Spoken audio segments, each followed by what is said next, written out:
Okay, 10:30. Tayo po ay maglalaba. Ako pala maglalaba. Ay, hindi pala. Yung washing ang maglalaba. Ha. Ito po. Ayan. 3 and 3/4. Ayan.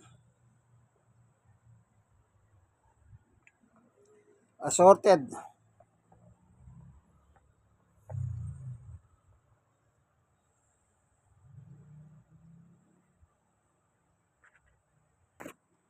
Assorted na pinutihan na hindi kumukupas. Okay? Baba na po tayo para sa Labadami, Labango ng tunay na matchman ng Tondo, Manila at ng buong Pilipinas. Okay, baba. Diyan tayo bababa sa hagdanan. Doon, sa baba. So, third floor po kami rito. Bababa tayo sa baba. Ayan ang hagdanan. Dahan-dahan lang ha. Kasi po, senior po ako at stroke nurse at PWD. Ayan. Ito man lamang po ang magawa ko. May tulong ko sa gawaing bahay. Ang maglalaba. Ang maglalaba. Ang maglaba. Eh bakit? Eh tulong nga sa pamilya. Po. Sige, baba na tayo. Kaibigan. Dahan-dahan lang tayo kasi magdanan. Mataas. Third floor eh. Yung pa ako. Yung pa.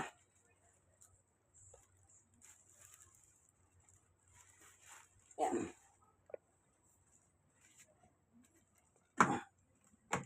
3 and 3/4 kilos. Maruming damit. Ang una kong ginagawa, binababad muna ng 30 minutos para mamagayin dumi. Second floor. Bukod sa mamagayin dumi, lalambot pa yung tela ng mga damit na lalaba. So malaki lang dito, 2 tuwalya. Apo.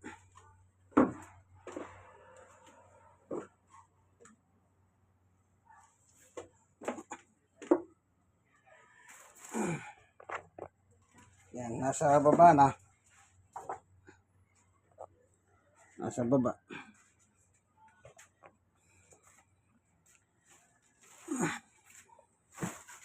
So, ibababad muna natin para sigurado. Para sigurado. Lalambot yung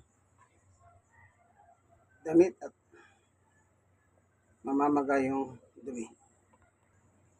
Ito po yung washing machine.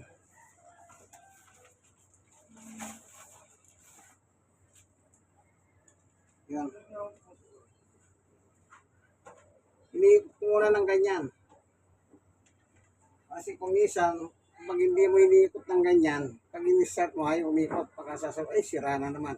Parang ganon. Yan. So, pero kung pagiging ito, naipon ko yung tulo ng aircon.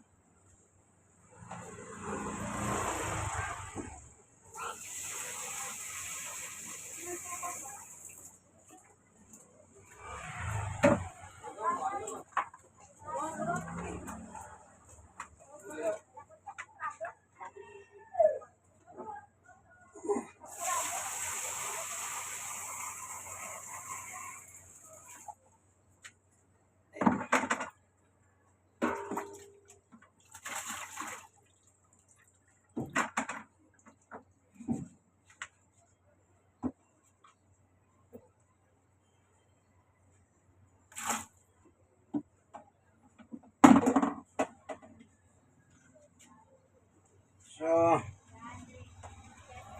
nalagay na yung tubig. Itong gagamitin ko. Ito, pang decolor. Ay, kasi halo-halo naman yung lalaban eh. Tapos,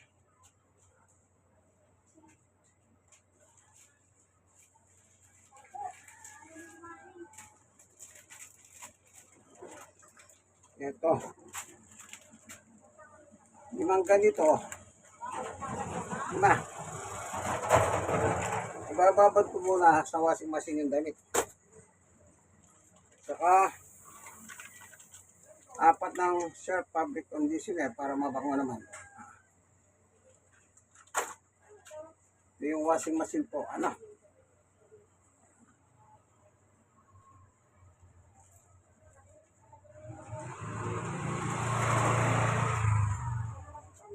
So,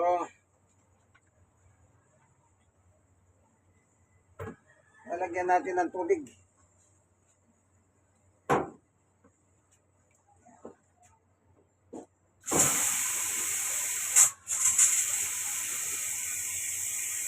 Nagkakarga na tayong tubig yan.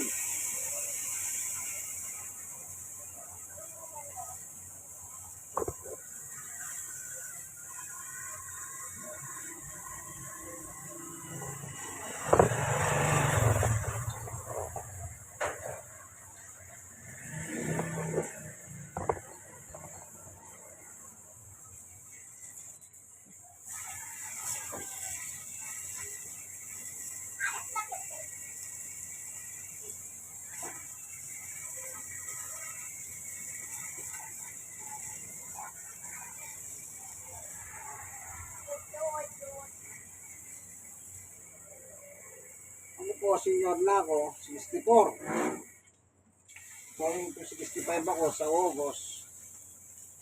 At, ano pa? Stroke ng 6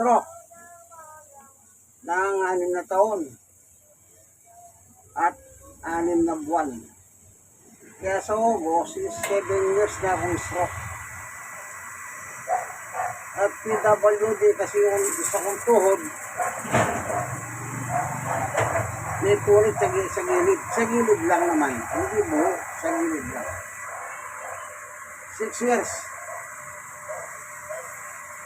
Bakit ko pa nagagawa yung ganito paglalaba? Simple lang. Sa tulong at tawa niya. Inquires alone. Jesus can provide. Ang sabi niya, Mateo 11:28, come to me, all of you. Kayong mga may problema. Kayong may problema. Lahat ng problema mo. Sabi niya, come to me. So, alam ng Panginoong Yesus na wala kang magagawa, kaibigan. Kaya nag-i-invite siya. Come to me. Ibig sabihin, pag ini-invite ka ni Jesus, huwag kang mahiya. Huwag kang mahiya. Bakit? Si Jesus yan eh. Mahiya ka. Kung yung kapitbahay mo nga walang niya, pag inimbita ka, tango ka agad eh, di ba? Pagkatapos, nakakaway mo pa. Eh kung nag-i-invite si Jesus, hindi mas lalo kang mahiya. Siniinvitan ka, ayaw mo pang lumapit. Kaya ako po, basta si Jesus. Inquires alone. Okay, magkakarga tayo ng tubig, kaibigan. Nalagyan natin mamaya ng soros at ng sabon, at ibabad na natin yung damit.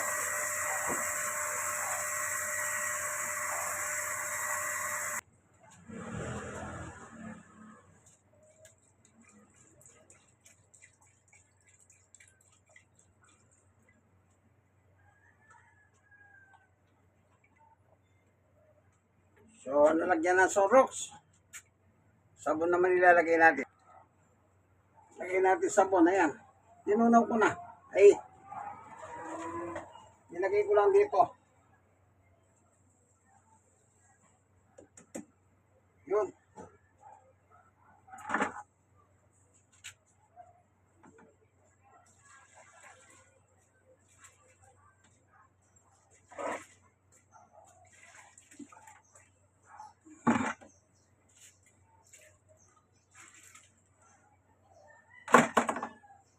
So, yun na.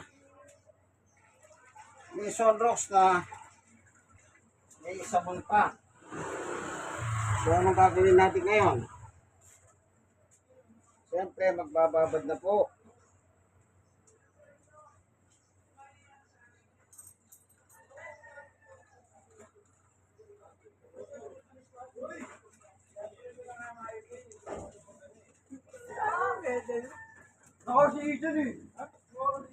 Bababad po.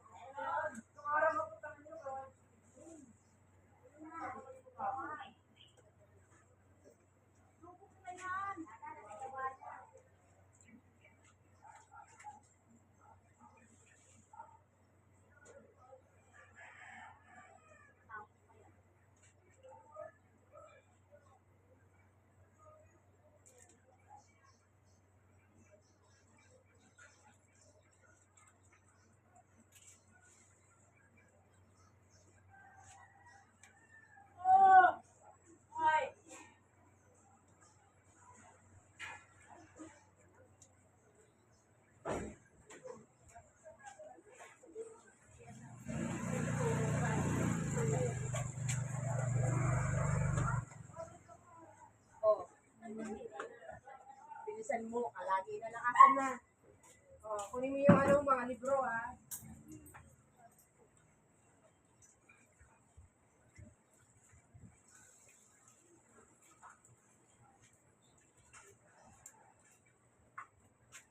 So, nagbababad po tayo, ng damit para mamagad dumi. So, nakababad na.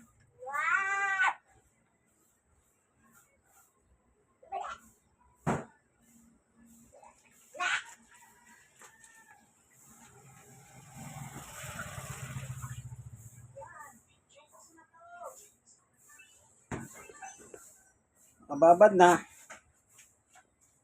Para after 30 minutes, doon natin paandarin yung washing machine na si Samsung. Samsung ang brand. Siguradong mamagana yung dumi. Ano pa? Lalambot pa yung tela ng mga damit na lalaban. So, assorted na puti. Hindi kumukupas. Po, ang ating lalaban ngayon is 3 kilo at 3/4. Ang kaibigan kay Jesus, Brother Manny Bautista, ng Troy Salon. Senior citizen po, stroke nose at PWD. Pero sa tulong ng Panginoong Jesus, kaya pa. Loso. Thank you for watching. Kuha tayong basura. Nandiyan na daw yung truck ng basura. Sumisigaw na yung barangay.